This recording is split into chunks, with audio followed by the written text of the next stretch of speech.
الحمد لله رب العالمين. اللهم صل وسلم على سيدنا محمد الفاتح لما أغلق والخاتم لما سبق ناصر الحق بالحق والهادي إلى صراطك المستقيم وعلى آله وأصحابه حق قدره ومقداره العظيم. سبحانك لا علم لنا إلا ما علمتنا إنك أنت العليم الحكيم ولا حول ولا قوة إلا بالله العلي العظيم. رب اشرح لي صدري ويسر لي أمري واحلل عقدة من لساني يفقهوا قولي. أما بعد. Ma'asyiral hadirin jamaah Masjid At-Taubah yang dimuliakan oleh Allah Subhanahu wa taala. Alhamdulillah, kita bersyukur kepada Allah Subhanahu wa taala masih diberikan kesempatan untuk hadir di majlis yang dimuliakan oleh Allah Subhanahu wa taala di satu tempat yang juga dimuliakan oleh Allah Subhanahu wa taala dan di waktu yang juga sangat diberkahi oleh Allah Subhanahu wa taala. Karena kata Nabi, waktu antara setelah salat subuh sampai terbit matahari ini adalah waktu yang penuh dengan berkah. Karena Nabi pernah mendoakan, Allahumma barik li ummati fi bukuriha. Ya Allah, berkahi umatku pada saat antara selesai salat subuh sampai terbit matahari. Oleh karena itu, maka waktu berkah ini jangan diisi dengan tidur, tetapi diisi dengan amalan-amalan yang baik. Misalnya zikir kepada Allah, membaca Al-Quran, bertasbih kepada Allah Subhanahu wa taala, dan yang terpenting adalah mengisi dengan kajian-kajian ilmu, serta mengisi juga dengan bersedekah. Kenapa? Karena bersedekah pada saat pagi hari seperti ini, itu dua malaikat turun kepada kita. Satu malaikat mendoakan supaya orang yang bersedekah itu dilipat gandakan oleh Allah Subhanahu wa taala.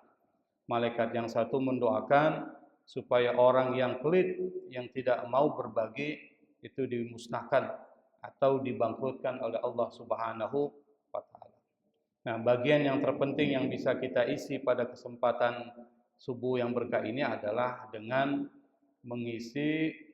menghadiri kajian-kajian ilmu. Nah, salah satu materi yang kita akan bahas pada kesempatan kali ini adalah kesinambungan atau kelanjutan dari materi sebelumnya. Materi sebelumnya kita membahas tentang sejarah sholat. Istilah sholat itu sebenarnya sudah ada pada zaman sebelum Islam. Lalu kemudian bagaimana sholat itu menjadi penolong di dalam kehidupan. Nah, pada kesempatan kali ini kita akan bahas tentang sesuatu yang menjadi ruhnya sholat, yaitu khusyuk. Kalau kita bicara khusyuk, khusyuk ini sudah jadi bahasa Indonesia, khusyuk. Padahal khusyuk ini adalah satu kalimat yang diambil dari bahasa Arab, dari kata khasya'. Orangnya khasyik. Makanya tadi dibacakan oleh Imam, qad aflahal mu'minun alladzina hum fi salatihim khasyi'un. Itu khasyik. Artinya orang yang khusyuk. Nah, khusyuk ini kalau di dalam shorof, ilmu shorof, itu adalah masdar. Khasya'a yakhsya'u khusyuk. Orangnya khasyik. Karena dia jamak khasyi'un. Apa itu khusyuk? Khusyuk itu kata para ulama adalah qiyamul qalbi baina yaday rabbi bil khudu'i wad dhulli. Yang dimaksud dengan khusyuk itu adalah hati berada di hadapan Allah Subhanahu wa taala dengan penuh ketundukan dan kerendahan hati. Jadi ketika kita sholat di hadapan Allah Subhanahu wa taala, itu sholatnya penuh dengan kerendahan hati kepada Allah. Kenapa kita harus merendah kepada Allah? Karena Allah yang menciptakan kita. Karena Allah yang memberikan rizki kepada kita. Karena Allah yang menghidupkan dan mematikan kita. Maka di hadapan zat yang maha tinggi itu kita harus rendah. Tetapi tidak boleh rendah di hadapan orang. Itu penting. Jadi merendah di hadapan orang itu bagian dari sesuatu yang dilarang. Tapi merendah di hadapan Allah Subhanahu wa taala itu sesuatu yang sangat dianjurkan. Rendah di sini maksudnya adalah bukan rendah hati. Kalau rendah hati boleh, tawadhu namanya. Misalnya kita di hadapan orang, kita tidak mau menampakkan satu kelebihan kita, itu tawadhu. Bukan yang dimaksud ini bukan rendah diri, tapi rendah hati. Nah, kata khusyuk itu sama dengan artinya tumakninah, ketenangan. Maka orang yang sholatnya khusyuk itu sholatnya tenang. Dan khusyuk itu menjadi ruhnya sholat. Manusia tanpa ruh, manusia akan mati. Makanya istilah mati itu adalah berpisahnya jasad dengan ruh. Nah, sholat tanpa khusyuk, sholatnya enggak bermakna.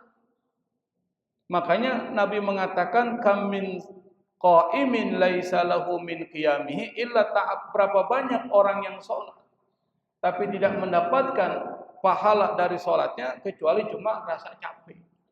Kita sholat Pak, ruku, sujud, bangun lagi terus menerus tapi enggak dapat apa-apa.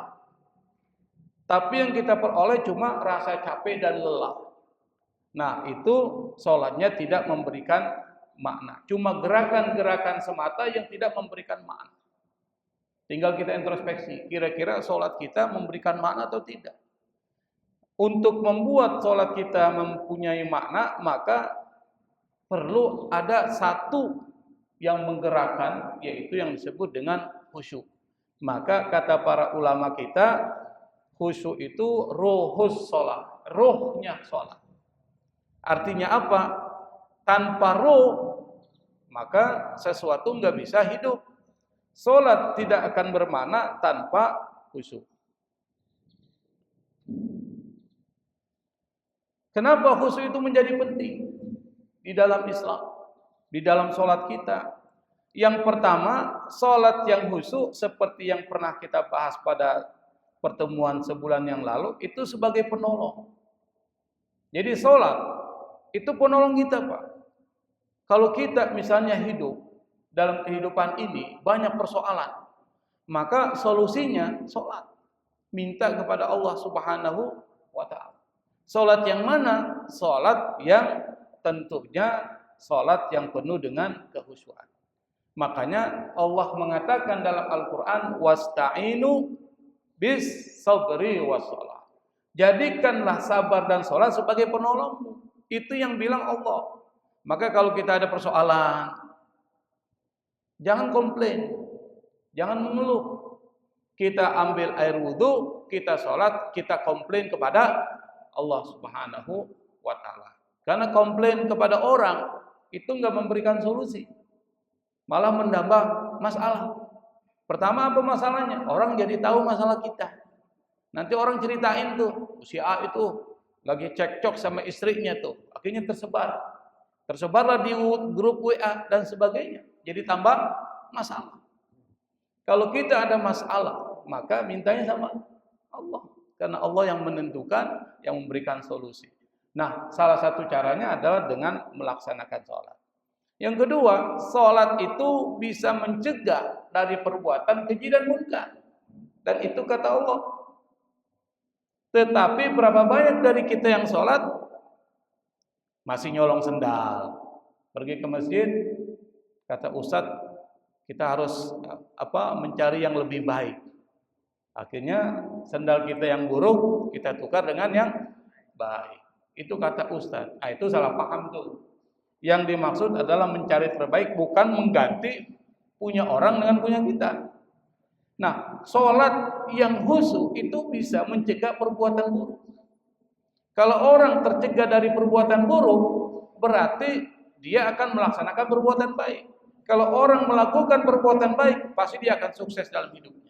Kenapa? Orang baik disuka sama orang. Ada satu penelitian, Pak. Ini penelitian ini dilakukan oleh sebuah lembaga namanya Carnegie Institute. Dia meneliti tentang 10.000 karyawan sukses. Jadi yang diteliti adalah 10.000 karyawan yang sukses. Yang sukses-sukses saja diteliti. Pertanyaannya adalah kenapa mereka sukses? Pertanyaannya satu. Ternyata setelah diteliti, karyawan yang sukses yang berjumlah 10.000 itu suksesnya karena dua hal. Yang pertama, karena mereka diberikan pelatihan, skill. Jadi ada, kalau dia di bagian pemasaran ya marketing skill tentang pemasaran. Kalau dia bagian misalnya yang lain diberikan pelatihan tentang persoalan komputer misalnya, atau manajemen dan lain sebagainya, itu berkontribusi atau menyumbangkan kesuksesan seorang itu cuma 20%. Sisanya 80% orang itu sukses, jumlahnya 10.000 karena persoalan kepribadian, karakter. Bahasa kita akhlak. Semakin bagus akhlaknya, semakin sukses dia. Makanya enggak heran kalau Nabi Muhammad SAW turun ke muka bumi ini yang dikatakan apa? Innama bu'istu liutammima makarimal akhlak. Aku diutus untuk menyempurnakan akhlak. Kenapa? Karena ada hubungan yang erat antara akhlak dengan kesuksesan seorang. Sukses dunia dan sukses akhirat. Nah, salah satu yang menjadi wasilah untuk pembentukan akhlak itu ya sholat. Makanya orang kalau sholat dipahami. Bukan cuma sekedar gerakan-gerakan, tetapi sholat itu bisa memberikan pengaruh. Itu yang pertama, Pak. Yang kedua, kenapa sholat khusyuk itu penting? Sholat khusyuk itu penting, bisa mengantarkan kita kepada surga Firdaus. Itu yang paling kita minta sama Allah. Kita kan kalau doa, ada satu doa yang gak pernah lepas. Ya, orang bilang namanya doa sapu jagat tuh. Selalu kita baca tuh. Kalau kita baca doa-doa yang lain kita nggak baca, kadang-kala yang ini nggak pernah lepas nih. Rabbana atina fid dunya hasanah wa fil akhirati hasanah wa qina adzabannar. Itu doa kita. Minta kebahagiaan dunia, kebahagiaan akhirat. Minta diselamatkan dari api neraka, berarti minta dimasukkan ke dalam surga. Surga itu simbol kesuksesan terbesar itu surga, jannah. Dan jannah yang paling tertinggi adalah Jannatul Firdaus. Karena surga ada tingkatannya, Pak. Nah, surga tingkatan tertinggi itu adalah Jannatul Firdaus. Kita nggak usah mimpi lah masuk surga Firdaus ya. Surga yang paling rendah pun nggak apa-apa, yang penting masuk surga. Meskipun nggak masuk ke dalamnya, emperannya juga nggak apa-apa lah. Yang penting kita berada di dalam surga. Nah, siapa yang bisa masuk ke surga Firdaus? Dalam surat Al-Mu'minun itu disebutkan tuh, ayat pertama kan disebutkan qad aflahal mu'minun alladzina hum fi salatihim khashi'un. Qad aflah. Kata qad itu, Pak, kalau masuk ke dalam fi'il madi qad aflah, itu artinya sungguh. Benar-benar itu. Qad aflahal mu'minun, sungguh orang-orang beriman pasti sukses. Aflah itu sukses. Makanya kalau muadzin menyenandungkan azan, itu yang dia senandungkan apa? Hayya 'alal falah. Betul ya? Mari kita menuju ke kesuksesan. Maksudnya kesuksesan apa itu? Mari kita melaksanakan sholat. Berarti sholat adalah pekerjaan atau sesuatu perbuatan yang mengantarkan kepada kesuksesan. Salat yang mana? Alladzina hum fi salatihim khashi'un. Orang-orang yang khusyuk di dalam salatnya. Apa yang dia dapat? Kalau kita tarik pada ayat ke-10 dan 11, apa itu? Ulaika humul warithun. Mereka lah para pewaris. Pewaris apa? Alladzina yaritsunal firdausa hum fiha khalidun. Yang mewarisi surga Firdaus, mereka kekal di dalamnya. Jadi orang-orang yang bisa masuk ke dalam surga Firdaus adalah orang-orang yang sholatnya khusyuk. Nah, pertanyaannya adalah bagaimana supaya sholat kita menjadi sholat yang khusyuk? Nah, ini yang menjadi penting. Yang pertama adalah terkait dengan qabla sholat. Sebelum sholat sudah dibenahi itu. Jadi bukan cuma sekedar sholat, tapi sebelum Anda melaksanakan sholat, itu sudah membenahi diri. Apa? Yang pertama, perbaiki makanan dan minuman Anda. Maksudnya apa? Kalau ingin sholat Anda khusyuk, yang sholat itu bisa mengantarkan Anda kepada surga Firdaus, maka yang pertama, perhatikan makanan dan minuman Anda. Maksudnya apa? Makanan dan minuman yang harus Anda konsumsi itu adalah makanan yang halal. Makanan yang halal. Misalnya, kalau bicara halal itu ada dua itu. Ada halal karena zatnya halal, atau halal karena cara perolehan.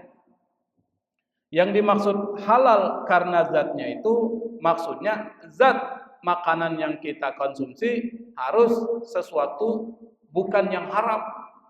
Gitu maksudnya. Misalnya apa? Makanan yang haram zatnya apa aja, Pak? Ada yang tahu? Babi, anjing, itu haram tuh. Terus apa lagi? Hah? Apa? Bangke. Orang Betawi Pak, bangke. Kalau orang ininya bilangnya bangkai. Kalau orang Betawi bilang bangke. Apalagi Pak? Habis bangke apa lagi? Disembelih bukan karena Allah. Apalagi? Apalagi? Darah. Nah itu haram. Haram zatnya. Kalau ditanya kenapa itu diharamkan? Allah yang maha tahu apa yang menjadi syariatnya. Kalau haram karena perolehannya gimana itu? Sesuatu itu dari hasil mencuri, merampas, merampok, atau menipu orang lalu kita makan, itu namanya haram. Meskipun zatnya halal, tapi kalau cara perolehannya tidak halal, maka menjadi haram. Yang kedua, prosesnya. Cara perolehannya halal. Dia hasil kerja, dapat duit, dia belilah makanan, atau dia beli makanan yang halal, lalu kemudian dia proses, tapi prosesnya tidak halal, maka itu menjadi haram. Makanya Majelis Ulama Indonesia itu kalau merumuskan fatwa tentang halal, itu yang dilihat bukan cuma sekedar zat makanan, tetapi juga yang dilihat adalah prosesnya. Prosesnya bisa menentukan halal atau tidak. Misalnya pada saat memproses ada zat-zat lain yang masuk yang tidak halal, itu jadi tidak halal. Atau mungkin dia menggunakan sesuatu yang berbahaya. Misalnya apa? Dia menggoreng tahu, dia jual tahu goreng, tapi minyak gorengnya Pak, udah 1 tahun lebih itu terus. 1 tahun Pak. Misalnya udah jadi hitam, minyak goreng itu hitam kan kalau lama, diproses lagi, apa istilahnya didaur ulang tuh, jadi putih lagi, lalu dia pakai lagi 1 tahun minyak goreng itu terus. Bahaya nggak Pak? Bahaya nggak Pak? Nah, bahaya itu bisa membuat orang kanker. Nah itu haram. Kenapa? Karena prosesnya itu melalui cara yang haram. Jadi perhatikan makanan dan minuman. Makanya Abu Bakar As-Siddiq radhiyallahu anhu, beliau pernah satu ketika diberikan 1 gelas susu oleh pembantunya. Abu Bakar tanpa tanya, susu yang diberikan pembantu itu langsung dia minum. Setelah dia minum, Abu Bakar baru tanya, susu ini kau peroleh dari mana? Kata pembantunya, wahai tuan, saya tadi habis meramal. Ternyata orang ini sebelum muslim, dia kerjanya suka meramal orang. Hasil dari ramalan itu saya diberikan upah. Upahnya itu adalah beberapa gelas susu. Nah, 1 gelas ini saya berikan kepada tuan. Abu Bakar mendengar perkataan bahwa susu yang dia minum itu hasil dari meramal, dan meramal itu adalah sesuatu yang diharamkan oleh Allah Subhanahu wa taala, maka hasilnya menjadi haram. Akhirnya Abu Bakar masukkan jari jemarinya untuk mengeluarkan susu yang sudah ada dalam perutnya, dikeluarin. Kenapa? Abu Bakar tahu kalau makanan dan minuman yang masuk ke dalam tubuh itu bisa memberikan pengaruh kepada perilaku, pengaruh kepada perbuatan kita, sikap kita. Makanya Nabi pernah mengatakan, kullu lahmin nabata min haram fannaru aula bi. Segala sesuatu atau daging yang tumbuh dari sesuatu yang haram, maka api neraka yang paling pantas membakar daging tersebut. Maksudnya apa? Kalau kita sering makan makanan yang haram, daging yang ada dalam tubuh kita itu yang paling berhak untuk membakarnya adalah api neraka. Berarti perbuatan kita, perbuatan yang mengantarkan kita ke neraka. Berarti ada hubungan antara makanan dan sikap dan perilaku. Makanya kalau kita punya anak, Pak, nakalnya minta ampun, Pak. Ada kan anak nakalnya minta ampun tuh. Introspeksi, jangan-jangan saya sudah kasih makan makanan yang haram nih, yang tidak halal. Introspeksi diri. Makanya persoalan makanan dan minuman yang halal itu menjadi penting di dalam Islam. Makanya dalam Al-Quran itu disebutkan, kulu mimma razaqnakum halalan thayyiba. Makanlah dari apa yang kami rizkikan kepada kalian, makanan yang halal dan makanan yang baik. Yang kedua, supaya sholat kita menjadi khusyuk sebelum sholat itu, hilangkan hal-hal yang membuat kita tidak fokus dalam sholat. Jadi sebelum sholat benahi apa sih yang membuat kita nggak fokus dalam sholat. Misalnya pakaian, Pak. Kalau kita sholat jangan pakai pakaian bergambar-gambar tuh. Apalagi gambarnya Roma Irama, lagi angkat tangan begini, lagu pakai gitar kan? Kenapa? Itu bisa mengganggu. Yang kedua, tempat sujud. Tempat sujud kalau bisa jangan terlalu yang membuat orang konsentrasinya hilang. Kalau bisa polos, karena bisa mengganggu. Bapak pernah terganggu nggak dengan tempat sujud yang bergambar-gambar? Pernah terganggu nggak? Terganggu. Apalagi kalau gambar-gambarnya itu gambar-gambar yang membuat kita bisa terpalingkan dari kekhusyuan. Makanya Nabi Muhammad SAW itu pernah waktu sholat, dia dikasih sorban yang cukup bagus dengan ada rendak-rendaknya. Sorbannya dikasih ada rendak-rendak, ada manik-maniknya. Dikasih oleh seorang sahabat Nabi. Nabi kemudian pakai di dalam sholat. Pada saat sholat, Nabi kepikiran terus ini dengan sorban. Setelah selesai sholat, sorban itu lalu diberikan lagi kepada orang yang memberikan. Ini membuat saya tidak nyaman di dalam sholat. Itu kata Nabi. Nabi pernah dikasih sendal. Sendalnya bagus, Pak. Pada saat ketika sholat, Nabi kepikiran tuh sendal bagus itu. Akhirnya sendal itu diberikan kepada orang. Dan kita juga sama, Pak. Kalau Idul Fitri, Idul Adha, Pak, biasanya kan pakai sendal baru tuh. Betul, Pak ya? Sendal baru, kemudian kita letakkan di sana pinggiran, kita sholat sini. Kepikiran nggak tuh? Kepikiran nggak? Kepikiran. Jangan-jangan sendal saya dicuri orang nih. Oh, kepikiran.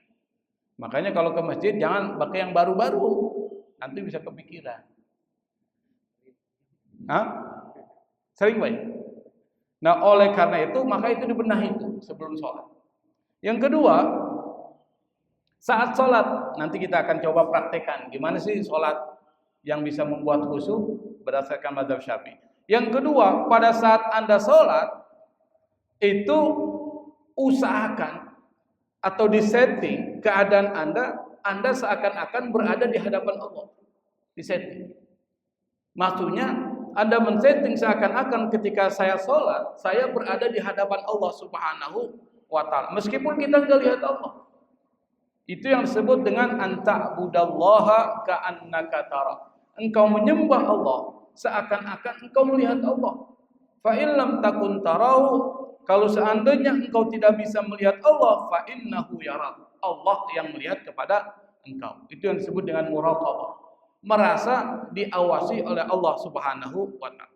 Kita sholat nih, seakan-akan di hadapan kita Allah itu. Kita berdialog dengan Allah. Makanya kita harus paham bacaan sholat. Harus paham. Misalnya apa? Surat Al-Fatihah yang wajib. Itu yang wajib kita baca, surat Al-Fatihah. Kalau doa iftitah kan sunnah aja tuh. Yang wajib kita paham itu artinya. Apa sih Al-Fatihah itu artinya? Maka mungkin kalau umur-umur seperti ini udah agak sulit belajar bahasa Arab. Tapi yang perlu kita pelajari adalah sesuatu yang penting aja di dalam sholat kita. Misalnya apa? Misalnya apa arti dari surah Al-Fatihah isinya? Bismillahirrahmanirrahim. Kita tahu arti itu. Alhamdulillahirabbil alamin. Segala puji bagi Allah, Tuhan semesta alam. Tahu. Ar-Rahmanur Rahim, yang Maha Pengasih lagi Maha Penyayang. Maliki Yaumiddin, penguasa hari pembalasan. Kita tahu artinya, Pak. Itu Bapak pelajari itu. Jadi pada saat ketika sholat kita baca Al-Fatihah, kita ngerti artinya. Itu salah satu cara supaya sholat kita menjadi khusyuk. Dan kita tahu juga arti dari bacaan sholat. Setelah selesai sholat, misalnya kalau kita sholat sendiri, kita baca surat yang kita pahami saja artinya. Supaya gampang, sholatnya lebih enak. Misalnya apa? Yang paling gampang, ya kulhu. Atau kuliah. Kuliah, kulhu. Gak apa-apa. Yang penting kita tahu artinya itu. Bagi yang sholat sendiri. Kalau imam, kalau kuliah kulhu, nanti dibilang lagi. Ini imam kulhu nih. Karena bacaannya cuma kuliah dan kulhu. Harus ada variasi lah supaya enak. Kayak tadi kan enak tuh ada variasi kan. Surah Al-Mu'minun. Jadi enak. Nah, bacaan sholat itu dipahami. Pada saat ruku, subhana rabbiyal azimi wa bihamdi. Tahu artinya tuh. Maha suci Allah, apa? Yang maha besar. Dan puji buat Allah subhanahu wa ta'ala. Dia tahu artinya. Terus i'tidal. Rabbana walakal hamdu. Tahu artinya. Kemudian pada saat sujud, tahu artinya. Pada saat ketika duduk di antara dua sujud, tahu juga artinya. Itu dipelajari, Pak. Yang seperti itu dipelajari. Supaya apa? Pada saat Anda sholat, Anda memahami makna itu dan Anda seakan-akan berdialog kepada Allah Subhanahu wa ta'ala. Dan yang berikutnya adalah jangan melakukan gerakan-gerakan yang tidak penting. Misalnya Anda sholat ini mata jangan jelajatan. Apa sih bahasa Betawi? Jelalatan, bukan jelajatan. Jelalatan itu maksudnya begini-gini. Begini boleh nggak? Batal sholat nggak? Saya begini nih. Batal sholat nggak, Pak? Hah? Nggak batal. Tapi makruh. Saya liatin aja di depan tuh. Ke atas, ke bawah. Batal enggak? Tapi makruh. Yang batal kalau kita posisi kita berubah, tidak menghadap kiblat. Gimana? Misalnya begini batal nggak saya? Batal nggak? Enggak. Tapi kalau saya begini, batal. Kalau saya bergeraknya dengan badan, berarti saya sudah tidak menghadap kiblat. Tapi kalau begini masih menghadap kiblat nih.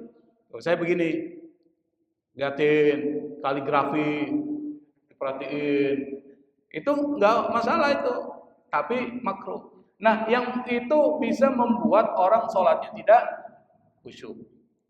Yang berikutnya adalah supaya khusyuk, perpanjang ruku dan sujud. Di antara yang bisa membuat orang sholatnya khusyuk itu ruku dan sujudnya diperpanjang. Italatur ruku'i was sujud. Perpanjang ruku dan sujud. Wallahul musta'an, wallahul muwaffiq ila aqwamit thariq. Assalamualaikum warahmatullahi wabarakatuh.